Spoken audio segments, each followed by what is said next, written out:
ಸಂಸದ ಪ್ರಜ್ವಲ್ ರೇವಣ್ಣ ಮತ್ತು ಅವರ ತಂದೆ ಶಾಸಕ ಎಚ್.ಡಿ. ರೇವಣ್ಣ ಅಧಿಕಾರವನ್ನು ದುರುಪಯೋಗಪಡಿಸಿಕೊಂಡು ಅಮಾಯಕ ಮಹಿಳೆಯರ ಮೇಲೆ ಅತ್ಯಾಚಾರ ಮಾಡಿರುವುದನ್ನು ಖಂಡಿಸಿ ಜನಪರ ಚಳುವಳಿಗಳ ಒಕ್ಕೂಟದಿಂದ ರಾಜ್ಯ ಮಟ್ಟದ ಹೋರಾಟದ ನಡೆ ಹಾಸನದ ಕಡೆ ಎಂಬ ಘೋಷಣೆಯೊಂದಿಗೆ ಮೇ 30ರಂದು 10:30ಕ್ಕೆ ಹಾಸನದ ಮಹಾರಾಜ ಪಾರ್ಕಿನಿಂದ ಹೊರಟು ಜಿಲ್ಲಾಧಿಕಾರಿಗಳ ಮನೆ ಹಿಂಭಾಗದವರೆಗೆ ಬೃಹತ್ ಪ್ರತಿಭಟನೆಯನ್ನು ಹಮ್ಮಿಕೊಂಡಿದ್ದೇವೆ ಎಂದು ಎದ್ದೇಳು ಕರ್ನಾಟಕ ರಾಜ್ಯ ಸಮಿತಿ ಸದಸ್ಯರಾದ ಗೌಸ್ ಮೊಹಿದ್ದೀನ್ ಅವರು ತಿಳಿಸಿದರು.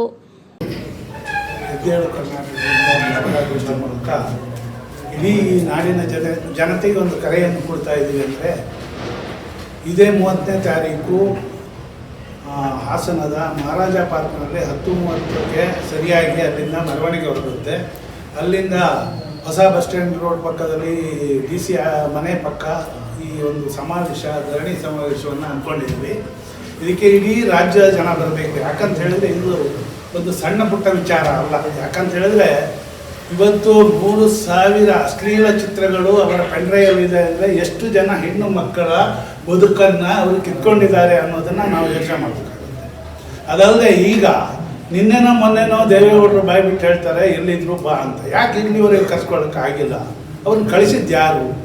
ಮತ್ತು ಈ ಪ್ರಕರಣಗಳಲ್ಲಿ ಬರೀ ಒಂದು ಅತ್ಯಾಚಾರದ ಪ್ರಕರಣ ಇಲ್ಲ.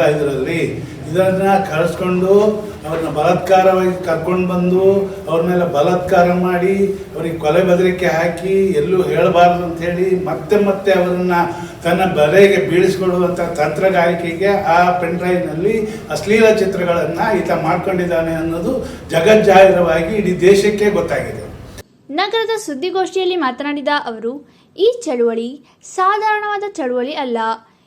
ಇದು ಹಿಂದೆಂದೂ ನಡೆಯದ ಚಳುವಳಿಯಾಗಿದ್ದು, ಈ ಚಳುವಳಿಗೆ ಎಲ್ಲ ದಲಿತ ಪರ ಸಂಘಟನೆ, ಮಹಿಳಾ ಪರ ಸಂಘಟನೆ, ರೈತ ಸಂಘಟನೆ ಮತ್ತು ಜನಪರ ಸಂಘಟನೆ ಹಾಗೂ ರಾಜ್ಯದ ಇನ್ನಿತರ ಹಲವು ಸಂಘಟನೆಗಳ ಮುಖಂಡರುಗಳು ಮತ್ತು ಕಾರ್ಯಕರ್ತರು ಭಾಗವಹಿಸುತ್ತಿದ್ದಾರೆ ಎಂದು ಹೇಳಿದರು. ಇಂಥ ಕಾಮಾಂಧರಿಗೆ ಎಚ್ಚರಿಕೆ ಕೊಟ್ಟು ಇವರಿಗೆ ಬುದ್ಧಿ ಕಲಿಸಿದ್ರೆ ಇನ್ನೆಲ್ಲೂ ಕೂಡ ಅಂಥ ಕೆಲಸ ಆಗೋದಿಲ್ಲ. ಆ ಕಾರಣಕ್ಕಾಗಿ ಜನಸಾಗರವೇ ಇಡೀ ಕರ್ನಾಟಕ ಜನಶಕ್ತಿಯಿಂದ ಇರ್ಬೋದು, ದಲಿತ ಸಂಘಟನೆ ಎಲ್ಲ ಸಂಘಟನೆಗಳು ಸುಮಾರು ಈಗ ನಿನ್ನೆಗೆ 103 ಸಂಘಟನೆಗಳು ಎಲ್ಲವೂ ಕೂಡ ಅಲ್ಲಿ ಹೆಸರು ಕೊಟ್ಟಿದೆ. ಎಲ್ಲ ಕಡೆಯಿಂದ ರಾಜ್ಯದಲ್ಲಿ ಮಾತ್ರ ಅಲ್ಲ, ಹೊರ ರಾಜ್ಯದಿಂದಲೂ ಕೂಡ, ಆಂಧ್ರದಿಂದ, ತಮಿಳುನಾಡಿನಿಂದ, ಕೇರಳದಿಂದಲೂ ಕೂಡ ಅಲ್ಲಿ ಜನ ಬರ್ತಾ ಇದ್ದಾರೆ. ಎಂಥವರೇ ಆಗಿರಲಿ, ಅವ್ನು ಕಳ್ಳಾಗಿರ್ಲಿ, ಕೊಲೆಗಡಗಾಗಿರ್ಲಿ ಅಥವಾ ಅವ್ನು ಅತ್ಯಾಚಾರಿ ಆಗಿರ್ಲಿ, ಅದನ್ನ ಪರಿಗಣನೆ ಮಾಡಲೇ ಇಲ್ಲ. ಇಷ್ಟೆಲ್ಲ ಗೊತ್ತಿದ್ರು ಕೂಡ ಟಿಕೆಟ್ ಕೊಟ್ಟು ಗೆಲ್ಲಿಸ್ತಾರೆ ಅಂತ ಹೇಳಿದ್ರೆ ನಾವು ಒತ್ತಾಯ ಇರೋದಿಷ್ಟೇ. ಈಗ ಅಶೋಕ್ ಸರ್ ಹೇಳಿದಾಗ ಅದು ಏನು ಕರಿಬೇಕು ಗೊತ್ತಾಗ್ತಿಲ್ಲ. 2800 ಚಿಲ್ಡ್ರನ್ ಪೆನ್ ಡ್ರೈವ್ ಹಾಕಿ ಅದರಲ್ಲಿ ಅಶ್ಲೀಲವಾದ ವಿಡಿಯೋಗಳು ಇರೋದ್ರಿಂದ ಇದು ಯಾವ ಪನಿಷ್ಮೆಂಟ್ ಕೊಡಬೇಕು ಅಂತ ಹೇಳಿ ಬಹುಶಃ ಜಡ್ಜ್ ಅವರಿಗೆ ಹಸಿವಿಸಿ ಆಗುತ್ತೆ ಅನ್ಸುತ್ತೆ ನನ್ನ ಪ್ರಕಾರ. ಇದು ಸ್ಪೆಷಲ್ ಆದ ಒಂದು ಕಾನೂನೇ ಕೂಡ ಅಲ್ಲಿ ಮಾಡಬೇಕಾಗುತ್ತೆ ಅಂತ ನನ್ನ ಒತ್ತಾಯ ಕೂಡ ಇದೆ. ಒಂದು ಅಧಿಕಾರಿಯ ವರ್ಗದಲ್ಲಿರುವಂಥವ್ರೆ ಒಂದು ಹೆಣ್ಮಕ್ಳ ಬಗ್ಗೆ ಇಷ್ಟೊಂದು ಅಸಹ್ಯಕವಾಗಿ ಅಶ್ಲೀಲವಾಗಿ ಇಂಥ ವಿಡಿಯೋಗಳನ್ನೆಲ್ಲ ಇದು ಮಾಡೋದ್ರ ಮೂಲಕ ಅಂದರೆ ಸಮಾಜಕ್ಕೆ ಏನು ಸಂದೇಶ ಹುಟ್ಟಿದೆ ಅಂತೇಳಿ ಸಿಕ್ಕಾಪಟ್ಟೆ ಆತಂಕ ಮತ್ತು ಭಯದ ವಾತಾವರಣ ಸೃಷ್ಟಿಯಾಗಿದೆ. ಏನಂದರೆ ಹೆಣ್ಮಕ್ಳನ್ನ ಹಾಗಾದರೆ ಯಾವ ದೃಷ್ಟಿಯಲ್ಲಿ ನೋಡ್ತಾರೆ ಅಲ್ವಾ? ಹೆಣ್ಮಕ್ಳು ಹಾಗಾದರೆ ಬದುಕುವ ಇದೇ ಇಲ್ವಾ? ಹೆಣ್ಮಕ್ಳು ಇವರ ಕಾಮಕ್ಕೆ ಮಾತ್ರ ಸೀಮಿತವಾ ಅನ್ನುವಂಥ ಪ್ರಶ್ನೆಗಳೆಲ್ಲ ಹುಟ್ಟಿದೆ. ಭಯದ ವಾತಾವರಣ ಸೃಷ್ಟಿಯಾಗಿದೆ.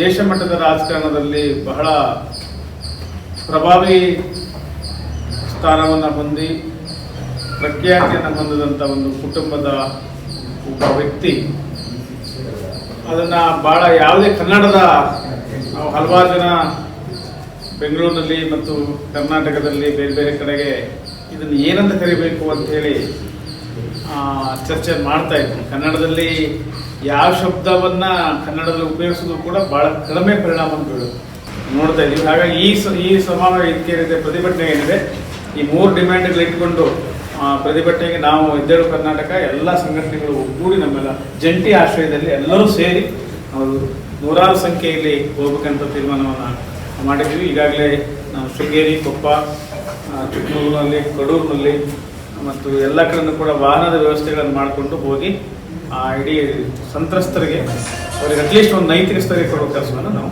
ಮಾಡ್ತೀವಿ. ಸುದ್ದಿಗೋಷ್ಠಿಯಲ್ಲಿ KL ಅಶೋಕ್, ಗೌಸ್ ಮೊಹಿದ್ದೀನ್, ಹಸನಬ್ಬ, ಬಸವರಾಜ್, ಸಂದೀಪ್, ಮುನ್ನಾ, ಸುರೇಶ್, ಪುಟ್ಟಸ್ವಾಮಿ, ಹುಣಸೇಮಕ್ಕಿ ಲಕ್ಷ್ಮಣ್, ರಾಧಾ ಉಪಸ್ಥಿತರಿದ್ದರು.